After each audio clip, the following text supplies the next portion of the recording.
was funny to go back and listen to it, having not heard it in like 30 plus years at this point, uh, which makes me sick. How long ago that is.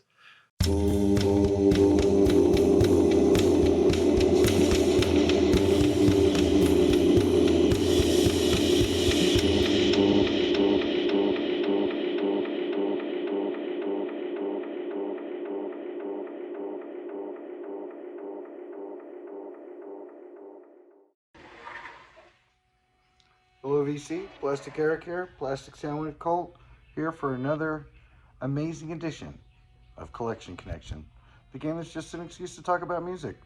It's a game that I play with my brother over on Good Show Ponsonby. His name is Bryce.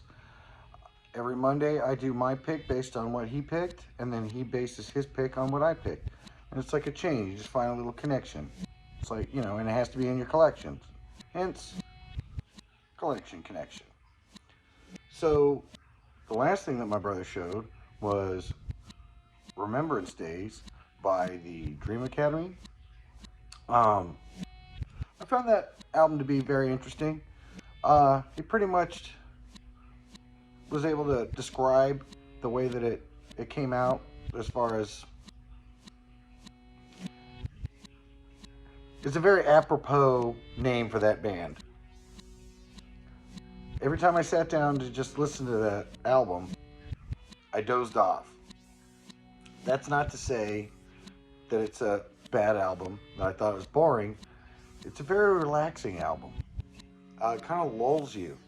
And I think it has to do with the way that he starts off kind of soft and quiet and jangly and builds it up and gets, and so you have like these starts, and then it builds up to this tension, and then it relaxes and goes into the next song, and it builds up to this tension, and then it relaxes and goes on to the next song. It makes me think a lot of when I was a kid. I had problems sleeping, and one of the things the doctor told me to do was to tighten up and then relax, tighten up and then relax. And I think that can happen a little bit in music too, because I dozed off the 3 times I tried to listen to this album. I haven't heard like the last couple of songs, but for the most part, the stuff that I heard I thought was great. So the thing about that album is that it was their second album on the label Blanco y Negro. And so I know I have a band that also has that same connection. Their second album on Blanco y Negro. And so the album that I came up with was Love Not Money by Everything But the Girl. Fantastic group. Their songs at this point were still kind of on the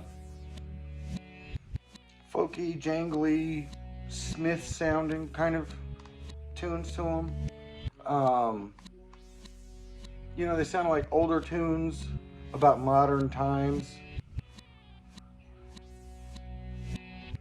The feeling of it is kind of a downer, but it is fantastic. It's a fantastic album. I still try to figure out what the hell this album cover is supposed to mean. Where the love and the money come into that particular photo. But the songs on here are absolutely fantastic. And they're not all, doomy and gloomy, as you'll kind of hear as I go through these. When All's Well, Ugly Little Dreams, Shoot Me Down, Are You Trying to Be Funny, Sean, Ballad of the Times, Anytown, This Love Is Not For Sale, Trouble and Strife, Angel. All of these songs on this album are solid, top notch.